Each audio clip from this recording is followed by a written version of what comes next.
Mobile masala వారి టాలీవుడ్ రివైండ్లోకి వెళ్ళిపోదాం. రజనీకాంత్ గారు కథానాయకుడిగా, శంకర్ గారి దర్శకత్వంలో వచ్చినటువంటి రోబో ఎలాంటి సక్సెస్ని అందుకుందో మనందరికీ తెలిసిందే. 2010లో రిలీజ్ అయినటువంటి సినిమా బాక్స్ ఆఫీస్ వద్ద ఏకంగా 250 కోట్లకు పైగా వసూళ్లు రాబట్టింది.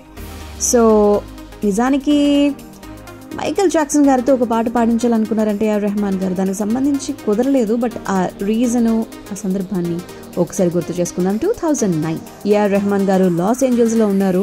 మైకేల్ జాక్సన్ గారి వ్యవహారాలను ఎవరైతే చూసుకుంటారో ఆ వ్యక్తిని పరిచయం చేసుకోవటం, ఆయన ఏమంటారో అని అనుకుంటూనే జాక్సన్ గారిని కలిసే అవకాశం కల్పిస్తారా అని చెప్పి ఏఆర్ రెహమాన్ గారు అడగటం, ఆయన వెంటనే తప్పకుండా అని చెప్పటం.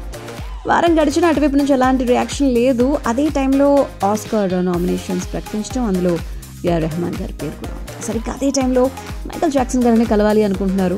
అండ్ ఆయన వీరిని కలవడానికి ఓకే అన్నట్టుగా ఒక మెయిల్ రావడం జరిగింది. ఒకవేళ ఆస్కార్ గెలిస్తే కలుద్దామని చెప్పి మనసులో అనుకొని ఎలాంటి సమాధానం ఇవ్వలేదట. ఆ తర్వాత కొన్ని రోజులకు ఆస్కార్ అవార్డు ఏఆర్ రెహమాన్ గారిని వరించింది. ఆ నెక్స్ట్ డే లాస్ ఏంజల్స్లో మైకేల్ జాక్సన్ గారి ఇంటికి వెళ్ళారు. అప్పుడు ఈవినింగ్ 6:30 చేతులకు గ్లోవ్స్ ధరించినటువంటి ఒక వ్యక్తి డోర్ దగ్గర అలా తలుపు తీసి గది లోపలికి రండి అని చెప్పి అనటం అది మామూలు విషయం కాదు. ఎందుకంటే అలా పిలిచింది మైకేల్ జాక్సన్ గారు. ఎందుకంటే ఆయన 2 ఆస్కార్ అవార్డ్స్ని పట్టుకున్నారు ఏఆర్ రెహమాన్ గారు, ఎదురుగా మైకేల్ జాక్సన్ గారు. ఆ సందర్భాన్ని నేను ఎప్పటికీ మర్చిపోలేను అంటారు ఏఆర్ రెహమాన్ గారు.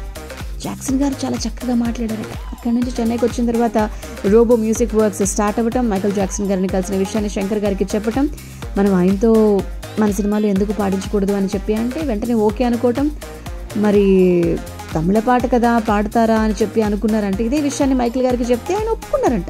కానీ దురదృష్టం ఏంటంటే ఆ తర్వాత కొన్ని రోజులకి ఆయన అనారోగ్యం పాలు కావటం. ఈ విషయాన్ని గుర్తు చేసుకోవడం జరిగింది మన ఏఆర్ రెహమాన్ గారు. ఒకవేళ జరిగి ఉంటే భలే ఉండదు కదా.